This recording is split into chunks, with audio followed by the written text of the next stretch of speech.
Hello, and welcome to American Riviera Bank's Regional Pulse. This is Lori Murray, Residential Lending Manager for the bank.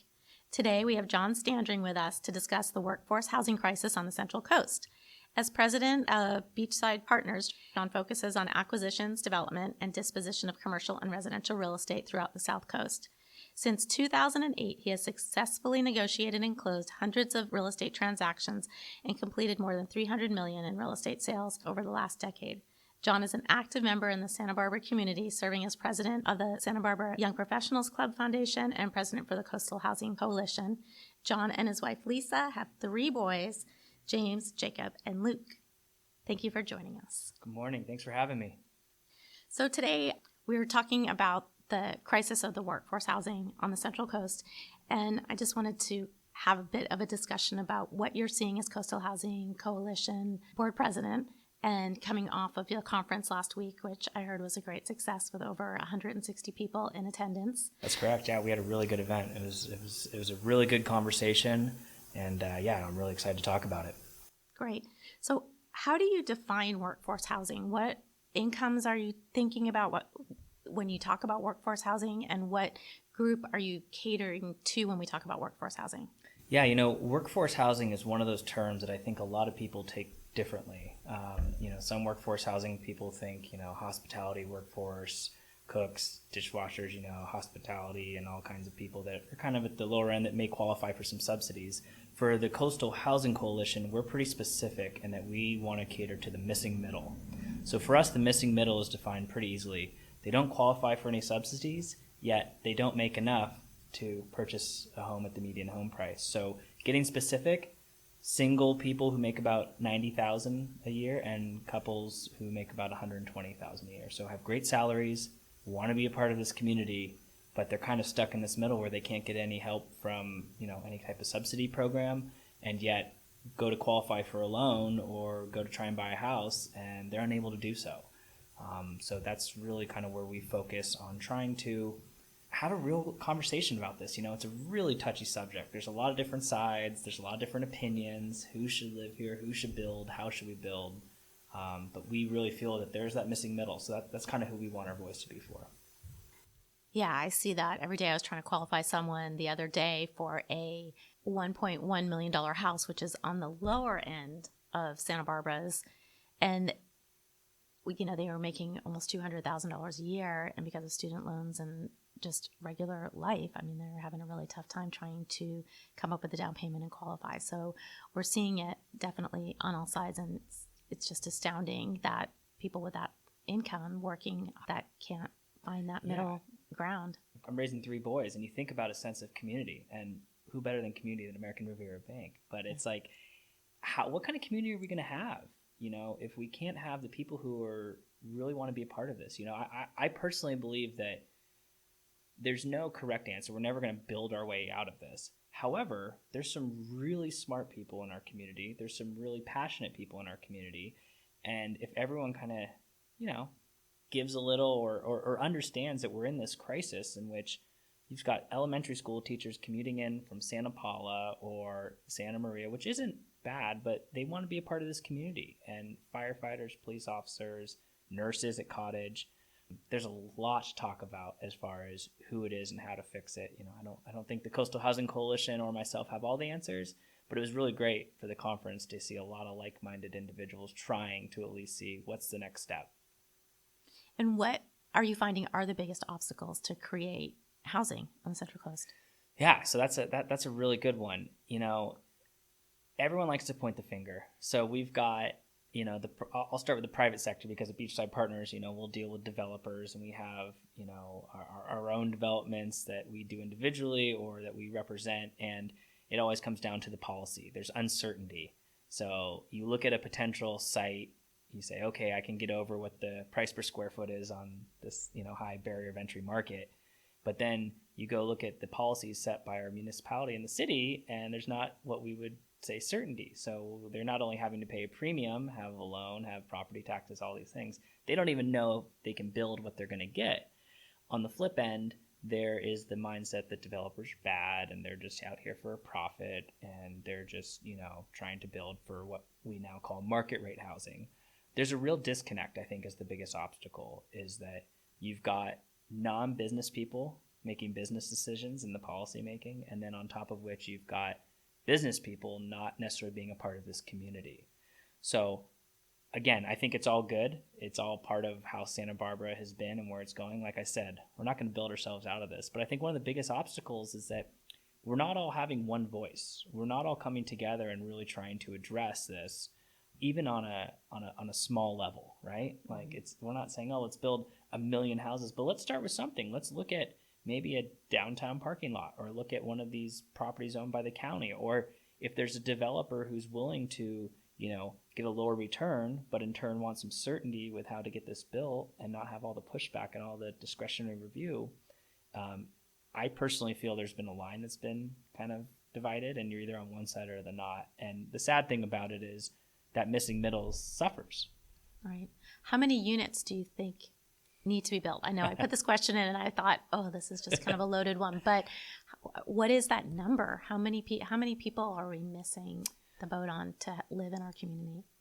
I don't know if I can give you a specific number, because like I said, I personally don't believe we'll ever have enough housing. I came here 20 years ago and never left, and I think you can go anywhere in the world and everybody's going to know, oh, Santa Barbara. However, I think that even starting with, there's CEQA requirements and what the state's coming down with, I don't know if it's 4,000, 5,000 units, the specific number, I don't have off the top of my head, but, I think starting somewhere is a good place. The AUD program, which was the bonus density, that in theory should be great, got a bad rap. There are a couple projects that people just were not ready for here. ADUs, the accessory dwelling units, is a great tool that I think the city's done a great job of starting to streamline. To give you a specific number, in a perfect world, if I could wave a magic wand, I'd like to call it 100 teachers, 100 nurses, and 100 firefighters and police officers be saying, here you go, 500 units, deed restricted, just kind of like what Cottage did up at the old hospital. Let these people be a part of this community. Let people who want to be here live here and provide the housing. And I think that would start to help. The problem is density. Everyone is scared of the word density. And what does it mean? And not in my backyard. And I think if you look at all the studies and you look at everything that goes on, I understand people don't want change. And yet we're going to have a real crisis. And the word I use is, and the place I use is on our board of directors. I can't take credit for it, but it says we don't want to turn into Monaco.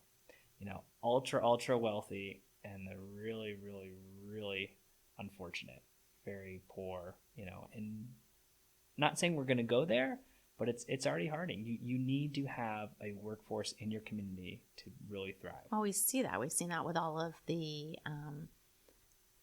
mudslides and debris flows and fires. And when example. 101 it was cut off, people couldn't get here to work. Essential workers. And there's a lot of really good companies that can't hire good people, and it's too expensive to live here. And I get it. I work really hard to live here, and my wife and I have, and we feel very fortunate to be here and raising 3 boys. It's interesting too, because we're in Washington and talking to some of these teachers and seeing where they commute from and how they've been here, and it's just like, well, when you bought your house, so you're okay, but in 20 years when you retire, how are we going to get new teachers?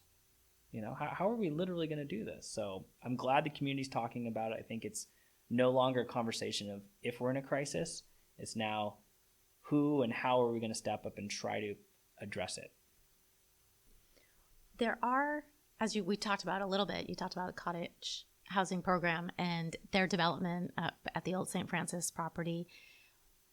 Other employers building workforce housing other than cottage. UCSB has some housing for some of their people. But other than that, Westmont, I think, has a housing program. Any other employers that we're seeing have projects in line that are coming up? We at Beachside Partners, we get a lot of employers who are looking for downtown housing that are willing to say, hey, I can own this building and put my employees here. It is something that I think when they really have an opportunity to get good personnel, housing is the one thing that falls back on. when I go back and think of the employers who are doing things, you mentioned UCSB, Cottage, these are all individual entities that all have their own agendas as well. Right. So it's kind of this tough conversation of, Munger Hall gets a lot of press right now, and they have a lot of bad press. I mean, and they're being sued by other municipalities. And I think there's this overall, on the Central Coast, there's this challenge of where and how do we build, and there's this overall negative connotation of density. So I think employers are they want to build, they want to have these projects, but things can't pencil. I mean, you know numbers better than I do, and it doesn't make financial sense.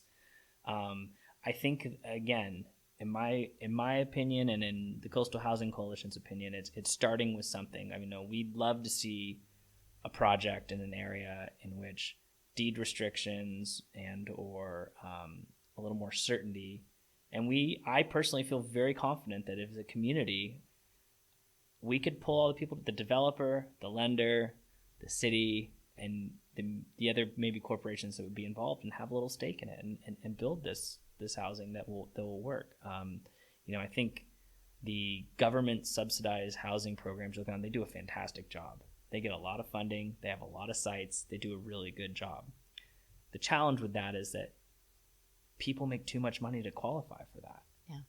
And so that's really the part that's they just gone by the wayside. And again, I always use the word community, because it's like, who are we going to be if we don't have these essential workers? And you touched on it, the mudslide. It's like, how is this going to work? Yeah. Well, I think about there's a lot of city affordable housing projects as well as county that are getting dated. A lot of them were built over 30 years ago, are coming up on close to 30 years because the deed restrictions are about to come off on some of those. But I look at some of those properties that are, when we talk about density, that are totally underutilized at this point, as far as being able to add additional units possibly to those. But I think it's including everybody, right? It's including the county, the city, developers. I mean, there's a lot of people that can do a lot of great things if we can, I think, as you say, get everyone kind of to the table to think in those terms. Yeah, and that's kind of where when we use the term coalition, that's what we were hoping to do. So at this conference last week, we had developers in there, we had elected officials, we had the head of permitting and planning was in there for the county. There's a lot of city thing, and I think everybody really wants to do it. It's just a matter of no one really knows how to do it. You talk about the aging housing stock. I mean, the year it was probably like 1959 or when there was just this real environmental pushback on, we will not build. So we didn't. And I wasn't around. So there's no judgment on what was going on at that time. But I think you look now, there's a lot of misinformation about new development, of how much water it will use, what parking's needed, and what does it cost to build it, how much of, and a lot of these projects there's such cool, innovative ways that architects, developers can really build things that make a lot of sense. You say infill projects, right? These projects that everyone wants to see, like the Nordstrom building or the Paseo Nuevo. Now, there's a lot of challenges, obviously, with how it's constructed, and how do you get all of the nuts and bolts per se of what the developer needs to tap into the sewer system or electrical or water or whatever. But yeah, there's this I think there's still this notion of, we don't want to build. We want to keep our little safe town what it is, which I respect. I'm not against that. But as a member who's been here now 20 years and someone who is part of this community, we need to address it. And it may not be for my generation, but my kids for sure. And I think there's the passion behind it to want to do it. It's just now, let's take a small step. I think the problem is everybody wants to take this giant step of build La Cumbra, build 5,000 units or whatever it is, which still I think is a great idea. But in theory, let's find a project or two that work. And I think if people can get confident on what it means, and it's not going to ruin our community, or it's not going to hurt our community, that would be a good first step. The politics behind it, I'll say, are very challenging, and I'm not going to act like I know how they operate, but it's a reality. And so I think that's just kind of the situation we're in. Have you seen a project that you think could work? I'm familiar with a handful of projects in the downtown corridor where we see a developer go and ask for bonus density, where they'd like to have extra units without certain parking restrictions.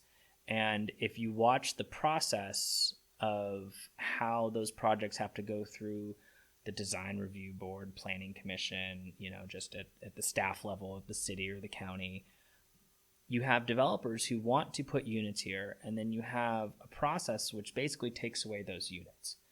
So I've seen a lot of projects that I know for a fact developers, if they could get the density that they're wanting that they can build that can pencil, they would in turn either deed restrict or provide for sale or for rent housing that they would be more than happy to say, hey, we'll allocate this, there's an inclusion area of 15%, but they do 25%.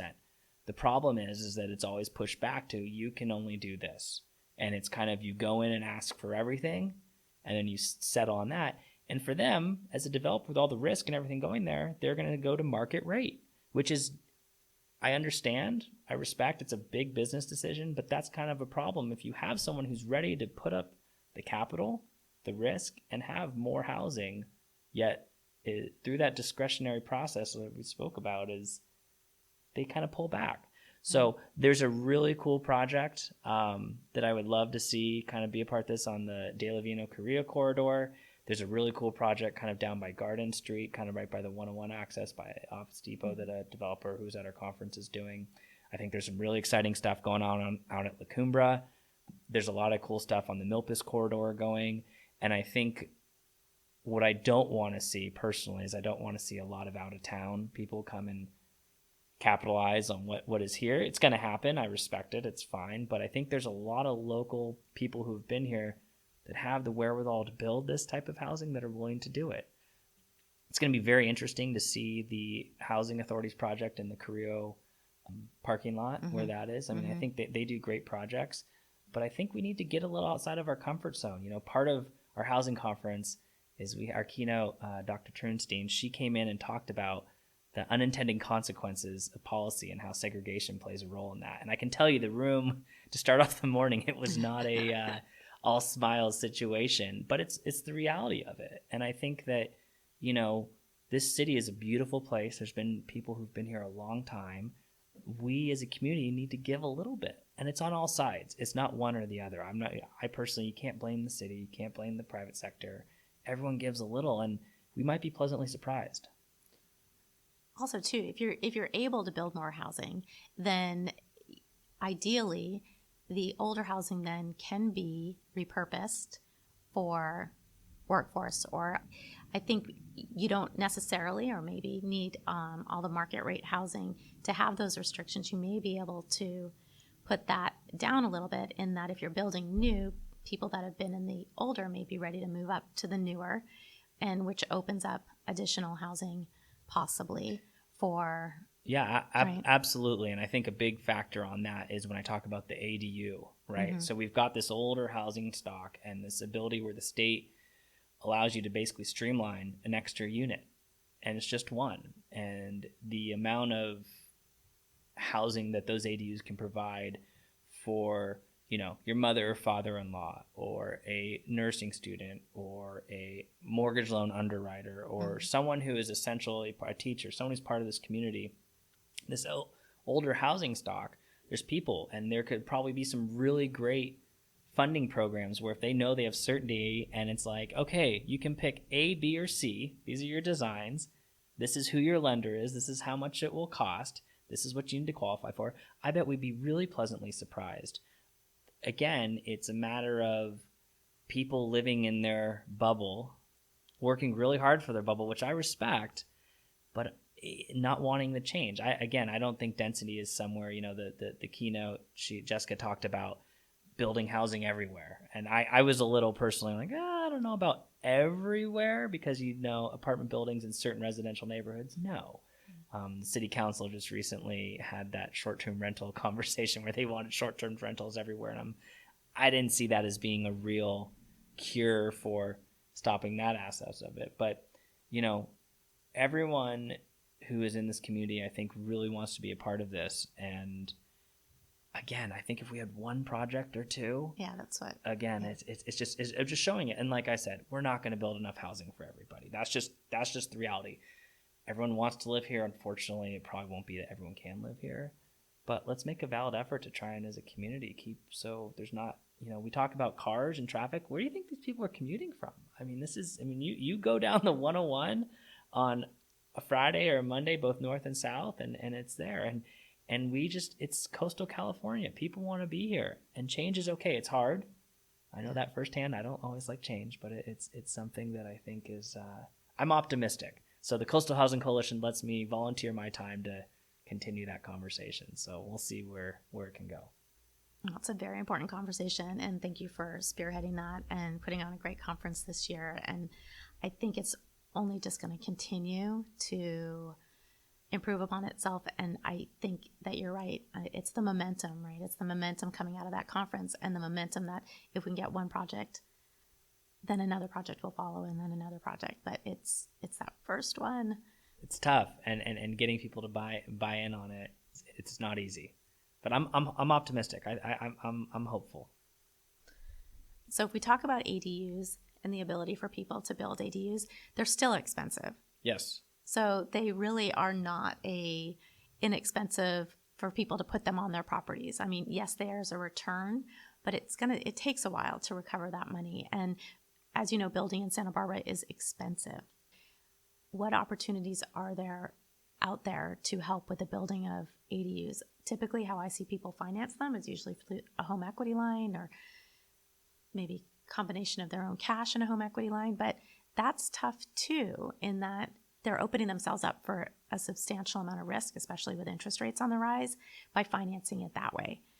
So what, as far as what can we do as a community to help build some of these units and get more units built without putting all of that on, the homeowner? We want, obviously it's going to increase the value of their property. Absolutely. Right? By having another unit that they can potentially rent out for income. But at the same time, that money has to come somewhere to build it. Absolutely. So I like to always go back to the certainty of building, or I should say the uncertainty of building.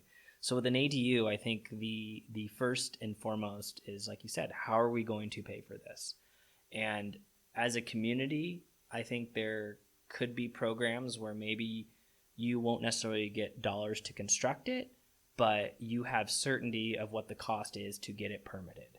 So firsthand right now, the state has come in and said, you can't overrule ADUs and then do this. Yet we as a community are doing a good job, but there's still discretionary review, which I can understand and appreciate. But the first thing is certainty. So I envision this beautiful, easy website in which it's like, okay, want to build an ADU.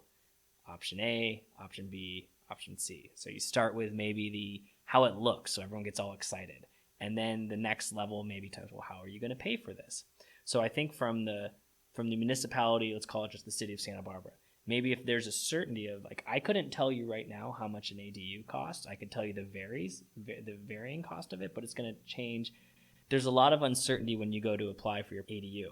You don't know how many plan checks you have. You don't know how many single family design review board meetings you're going to have, how many times you're going to pay your architect. If there was a set amount of money and time that was like, if you follow these guidelines, it will cost you $5,000, $10,000. Next, you choose your design, A, B, C. This one costs $200,000. This one costs $300,000. This one costs $800,000. Whatever the number is. Here are the contractors that do it. In turn, if those contractors, kind of like the Coastal Housing Partnership, if everyone kind of buys in and they're like, hey, we're a preferred partner, they like it because they're getting the business from this website. The neighbors who have it know these are the three options that can be built here. This ADU process could be a really good tool. And I understand it's expensive and there is variation. But to paint the picture, I've got 3 kids. My mom is going to be moving to the Central Coast. She's got a lot of equity in her home up in the Bay Area. She's going to be buying, probably not directly in Santa Barbara, but somewhere around here. If she had the ability to say, hey, I've got, we'll just call it the $500,000 option to build ADU and I'll live there, that's going to be a lot better than having to afford to pay for a house. So from an investment for my family, if that was what we were looking to do, that's going to make a lot of sense. if the investment was to say, I want to have somebody who's going to be a teacher at an elementary school, and I'm willing to take a little less rent, but I know that every year I've got an agreement with, Washington or the school district or Providence, one of these schools, they'll take that risk on that investment. I think with any investment, if nothing is perfect, but with that certainty and a little more of a streamline of it's going to take 6 months, it's going to take 12 months, I think that's something that could really help people understand of whether they're doing it.